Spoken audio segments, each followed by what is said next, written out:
I have an interest in education. Actually, what I find is everybody has an interest in education. Don't you? I find this very interesting. If you're at a dinner party and you say you work in education, actually, you're not often at dinner parties, frankly, if you work in education. You're not asked, you know, and you're never asked back, curiously. That's I think that strikes me. But if you are, and you say to somebody, they say, what do you do? And you say, you work in education, you can see the blood run from their face. They think, oh my God, you know, why me? It's my one night out all week. But if you ask people about their education, they pin you to the wall. Because it's one of those things that goes deep with people. Am I right? Like religion and money and other things. So I have a big interest in education, and I think we all do. We have a huge vested interest in it, partly because it's education that's meant to take us into this future that we can't grasp. If you think of it, children starting school this year will be retiring in 2065. Nobody has a clue, despite all the expertise that's been on parade for the past 4 days, what the world will look like in 5 years' time. And yet we're meant to be educating them for it. So the unpredictability, I think, is extraordinary. And the third part of this is that we've all agreed, nonetheless, on the really extraordinary capacities that children have, their capacities for innovation. I mean, Serena last night was a marvel, wasn't she? Just seeing what she could do. And she's exceptional, but I think she's not, so to speak, exceptional in the whole of childhood. What you have there is a person of extraordinary dedication who found a talent. And my contention is all kids have tremendous talents, and we squander them pretty ruthlessly. So I want to talk about education, and I want to talk about creativity. My contention is that creativity now is as important in education as literacy, and we should treat it with the same status. Thank you.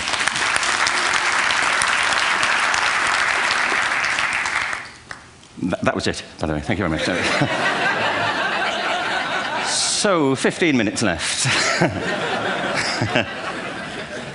Well, I was born... No, I had a great story recently, I love telling it, of a little girl who was in a drawing lesson. She was 6, and she was at the back drawing, and the teacher said this little girl hardly ever paid attention. And in this drawing lesson, she did. And the teacher was fascinated. She went over to her and she said, "What are you drawing?" And the girl said, "I'm drawing a picture of God." And the teacher said, "But nobody knows what God looks like." And the girl said, "They will in a minute."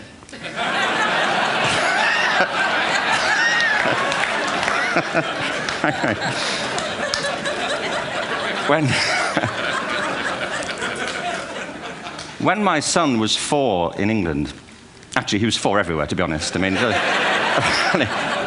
if we're being strict about it, wherever he went, he was 4 that year. But he was in the Nativity play. Do you remember the story? No, it's big. It's a big story. Mel Gibson did the sequel. You may have seen it. I don't know. It was Nativity 2. But James got the part of Joseph, which we were thrilled about. We consider this to be one of the lead parts. We had the place crammed full of agents and T-shirts. You know, James Robinson is Joseph. He didn't have to speak. But do you know the bit where the 3 kings come in? They come in bearing gifts, and they bring gold, frankincense, and myrrh. This really happened. We're sitting there, and they, I think, just went out of sequence. Because we talked to the little boy afterwards and said, you know, are you okay with that? And they said, yeah, why was that wrong? They just switched. I think that was it. Anyway, the 3 boys came in, little 4-year-olds with tea towels on their heads, and they put these boxes down. The first boy said, "I bring you gold." And the second boy said, "I bring you myrrh." And the third boy said, "Frank sent this."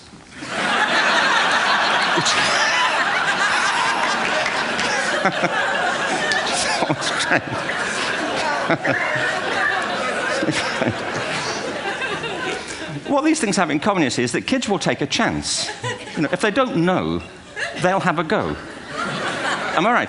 They're not frightened of being wrong. Now, I don't mean to say that being wrong is the same thing as being creative. What we do know is, if you're not prepared to be wrong, you'll never come up with anything original.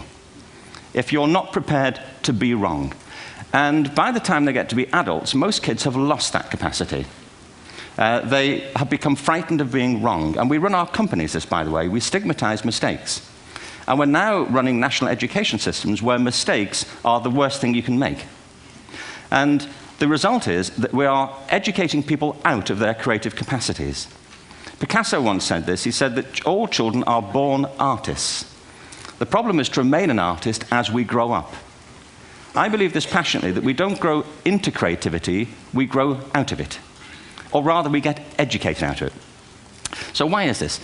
I lived in Stratford-on-Avon until about 5 years ago. In fact, we moved from Stratford to Los Angeles. So you can imagine what a seamless transition, this was from LA. Actually, we lived in a place called Snitterfield, just outside Stratford, which is where Shakespeare's father was born. Are you struck by a new thought? I was. You don't think of Shakespeare having a father, do you? Do you?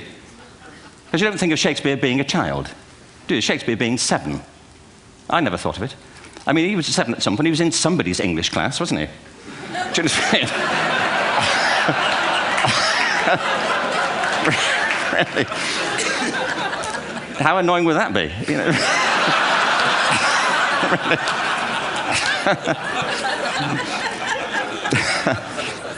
Must try harder. Being sent to bed by his dad, to Shakespeare. Go to bed now, to William Shakespeare, and put the pencil down, and stop speaking like that. It's confusing everybody.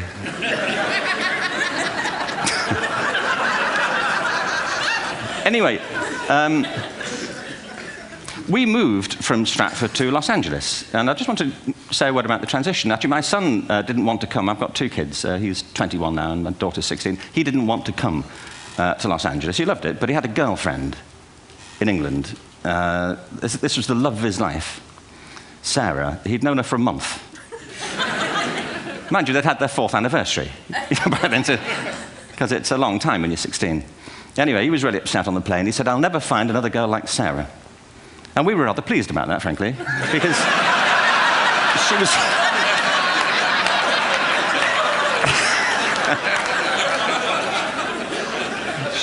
she was the main reason we were leaving the country.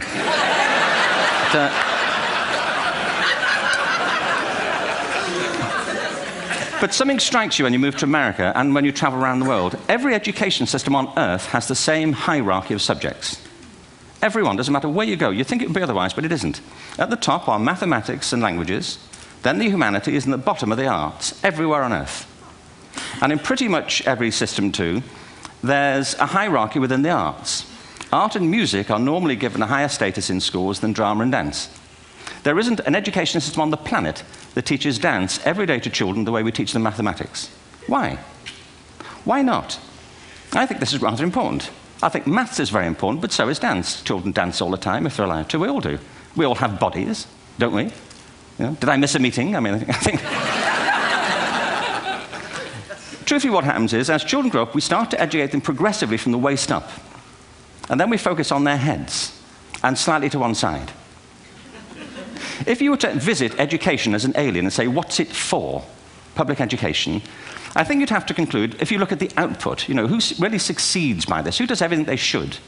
Who gets all the brownie points? Who are the winners? I think you'd have to conclude the whole purpose of public education throughout the world is to produce university professors. Isn't it? They're the people who come out the top. And now, I used to be one. So there. And I like university professors, but, we shouldn't hold them up as the high watermark of all human achievement. They're just a form of life. Another form of life. But they're rather curious, and I say this out of affection for them. There's something curious about professors. In my experience, not all of them, but typically, they live in their heads. They live up there, and slightly to one side. They're disembodied, in a kind of literal way. They look upon their body as a form of transport for their heads. It's... Don't they? It's a way of getting their head to meetings.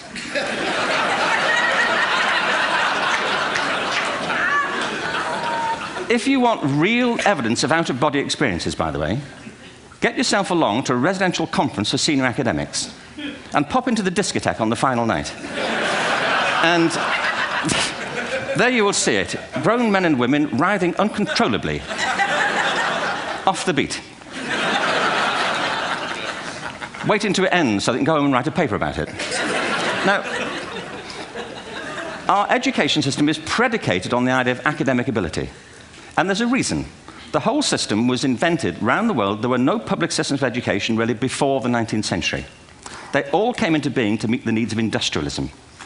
So the hierarchy is rooted on two ideas. Number one, that the most useful subjects for work are at the top.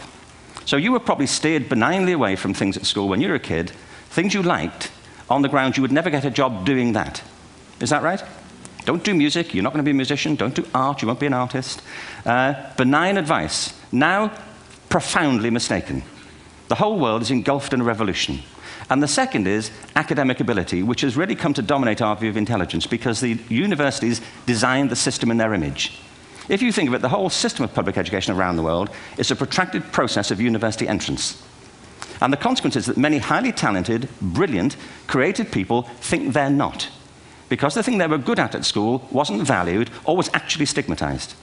And I think we can't afford to go on that way. In the next 30 years, according to UNESCO, more people worldwide will be graduating through education than since the beginning of history. More people. And it's the combination of all the things we've talked about, technology and its transformational effect on work, and demography and the huge explosion in population. Suddenly, degrees aren't worth anything. Isn't that true? When I was a student, if you had a degree, you had a job. If you didn't have a job, it's because you didn't want one. And I didn't want one, frankly. So, but now, kids with degrees are often heading home to carry on playing video games because you need an MA, where the previous job required a BA, and now you need a PhD for the other. It's a process of academic inflation, and it indicates the whole structure of education is shifting beneath our feet. We need to radically rethink our view of intelligence. We know three things about intelligence. One, it's diverse. We think about the world in all the ways that we experience it. We think visually, we think in sound, we think kinesthetically, we think in abstract terms, we think in movement. Secondly, intelligence is dynamic. If you look at the interactions of a human brain, as we heard yesterday from a number of presentations, intelligence is wonderfully interactive. The brain isn't divided into compartments. In fact, creativity, which I define as the process of having original ideas that have value, more often than not, comes about through the interaction of different disciplinary ways of seeing things. The brain is intentionally, by the way, there's a shaft of nerves that joins the two halves of the brain called the corpus callosum. It's thicker in women. Following on from Helen yesterday, I think this is probably why women are better at multitasking. Because you are, aren't you? There's a raft of research, but I know it from my personal life. If my wife is cooking a meal at home, which is not often, thankfully, but you know, if she's doing, she's good at some things. But if she's cooking, you know, she's dealing with people on the phone, she's talking to the kids, she's painting the ceiling, you know, she's doing open heart surgery over here. If I'm cooking, the door is shut, the kids are out, the phone's on the hook. If she comes in, I get annoyed. I say, Terry, please, I'm trying to fry an egg in here. You know,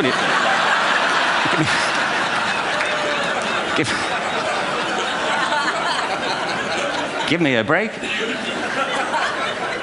Actually, there was, do you know that old philosophical thing? If a tree falls in a forest and nobody hears it, did it happen? Remember that old chestnut? I saw a great T-shirt, really, recently, which said, if a man speaks his mind in a forest and no woman hears him, is he still wrong?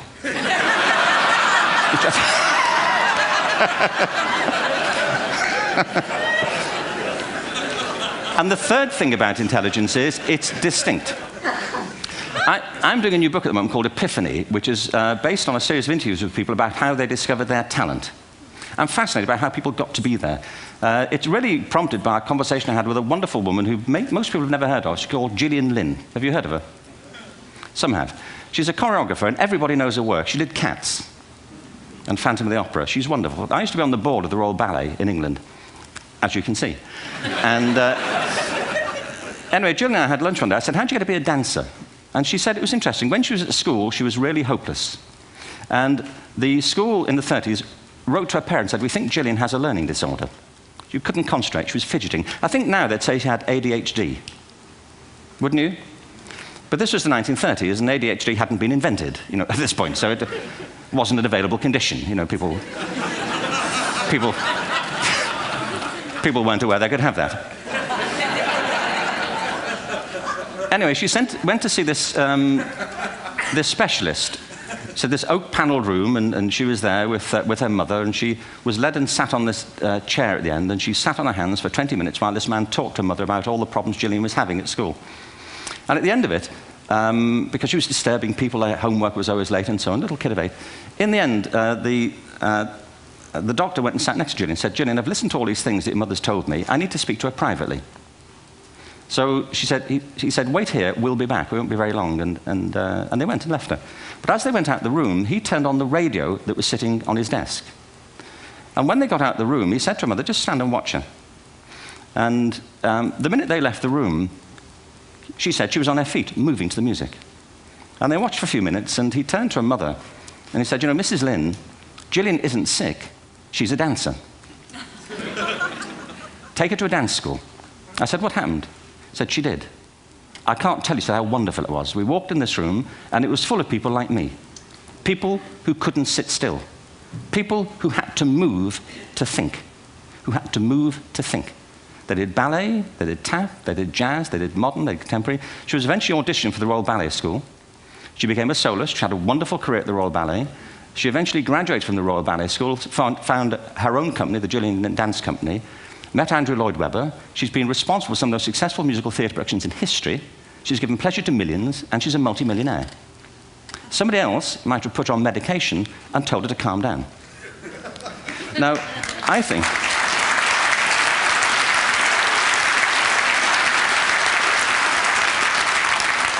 What I think it comes to is this. Al Gore spoke the other night about ecology and the revolution that was triggered by Rachel Carson.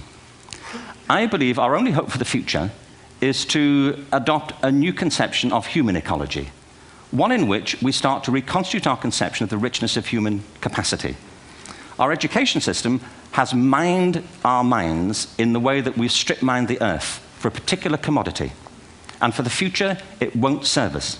We have to rethink the fundamental principles on which we're educating our children. There was a wonderful quote by Jonas Salk, who said, if all the insects were to disappear from the earth, within 50 years, all life on earth would end. If all human beings disappeared from the earth, within 50 years, all forms of life would flourish. And he's right. What TED celebrates is the gift of the human imagination. We have to be careful now that we use this gift wisely and that we avert some of the scenarios that we've talked about. And the only way we'll do it is by seeing our creative capacities for the richness they are and seeing our children for the hope that they are. And our task is to educate their whole being so they can face this future. By the way, we may not see this future, but they will. And our job is to help them make something of it. Thank you very much. Bravo. Here, here.